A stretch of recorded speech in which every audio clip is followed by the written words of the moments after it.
Vaya Aish, Asher Evcharbo, Mateu Yifrach. L'homme que j'aurai choisi, son bâton fleurira. Cette épreuve du bâton que nous lirons dans notre paracha de Korach, destinée à prouver à Israël que Aaron HaKohen a été choisi comme grand prêtre, pose une question énorme, soulevée déjà par de nombreux commentaires.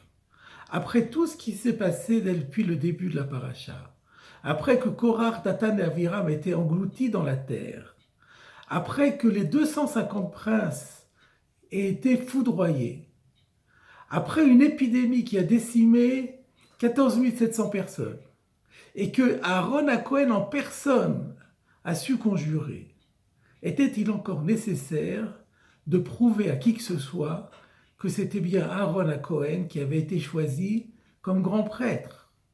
Et si vraiment tous ces miracles n'étaient pas suffisants pour les convaincre, pour convaincre les enfants d'Israël, en quoi ce miracle, ce petit miracle qu'un bâton allait donner des fruits ou des fleurs, que ce miracle-là serait plus probant pour tout le monde? Voilà déjà une première question. Il y a une seconde question qui est soulevée également par les commentaires.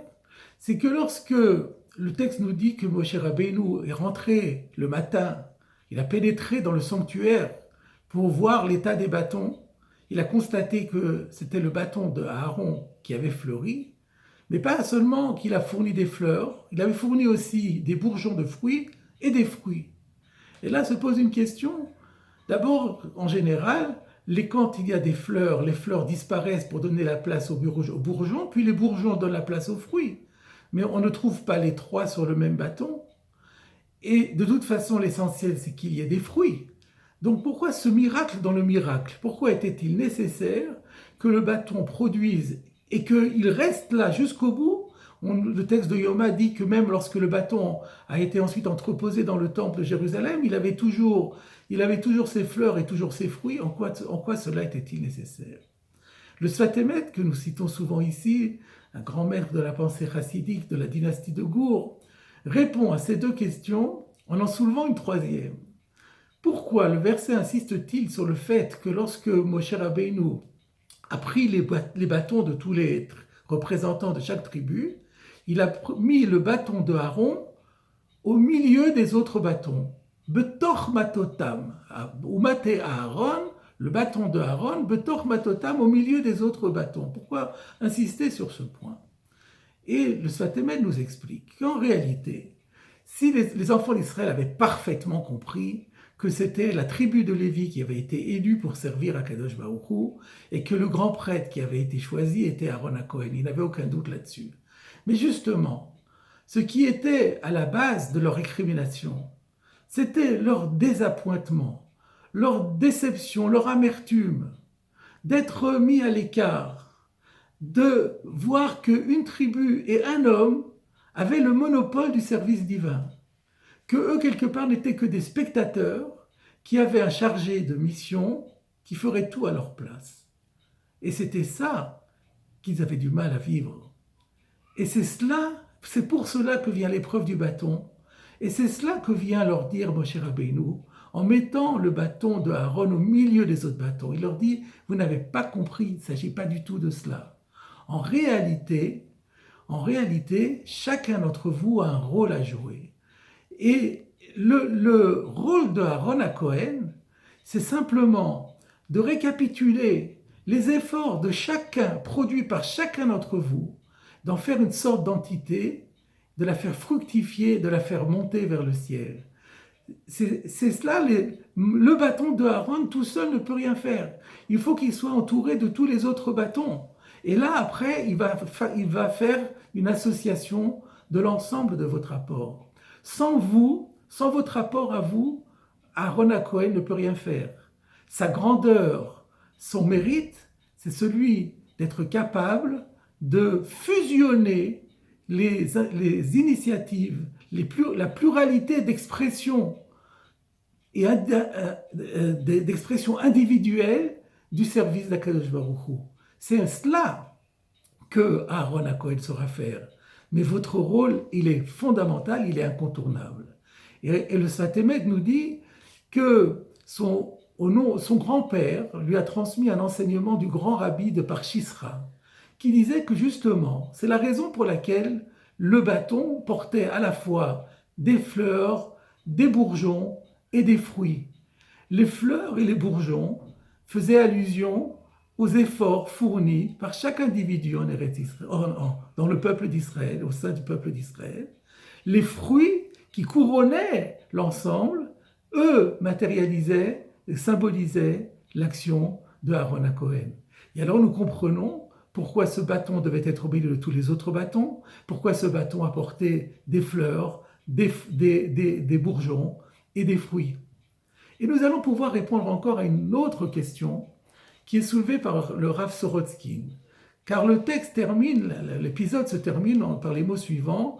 Moïse sortit les bâtons et il les a sortis de devant Dieu, bien sûr, il les a sortis du sanctuaire. Vayiru vayikru ishmateyu. Et alors chacune des tribus a vu et a récupéré son bâton. Pourquoi la Torah a-t-elle besoin de s'arrêter sur un détail pareil? Et surtout, pourquoi les tribus avaient-ils besoin de récupérer ce bâton? Ils n'avaient pas assez de bâtons chez eux, il fallait prendre encore celui-là. Et en plus, celui-là qui était le symbole d'un échec terrible. Et bien, d'après ce que dit le Sfat Emet, me semble-t-il, la réponse est extraordinaire. C'est que ce n'était pas le symbole d'un échec. Chaque bâton était le symbole de la réponse à leur question, de leur réussite. Ce bâton était le symbole que chacun avait un rôle particulier et spécifique à jouer. Cette leçon est très belle, mais aujourd'hui nous n'avons plus de Beth Amikdash, nous n'avons plus de temple, nous n'avons plus de sacrifice, nous n'avons plus de Kohen Gadol. Sommes-nous encore concernés par cette leçon?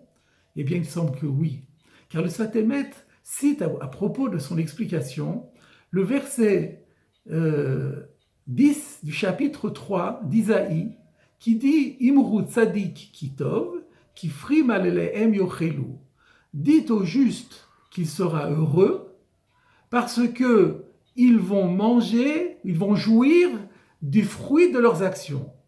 On commence par parler du juste au singulier, dites au juste qu'il va être heureux, et on termine au pluriel, parce que ils vont jouir du fruit de leurs actions. Et pourquoi ce passage du singulier au pluriel?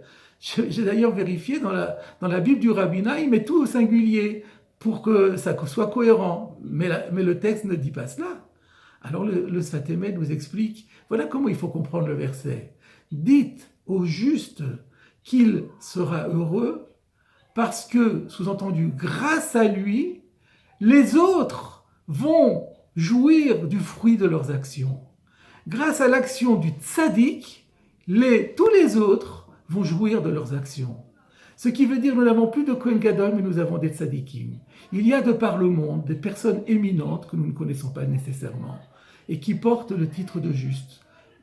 Un de leurs savoir-faire, un de leurs mérites est de savoir perpétuer le rôle du Kohen Gadol en fusionnant les interventions individuelles et particulières de chacun d'entre nous pour en faire un tout cohérent, une entité qui va pouvoir être capable de monter dans le ciel et qui sera le fruit qui monte vers le ciel. Voilà la leçon, une leçon qui est donc enthousiasmante et qui nous pousse à investir encore davantage à chacun d'entre nous, à notre niveau.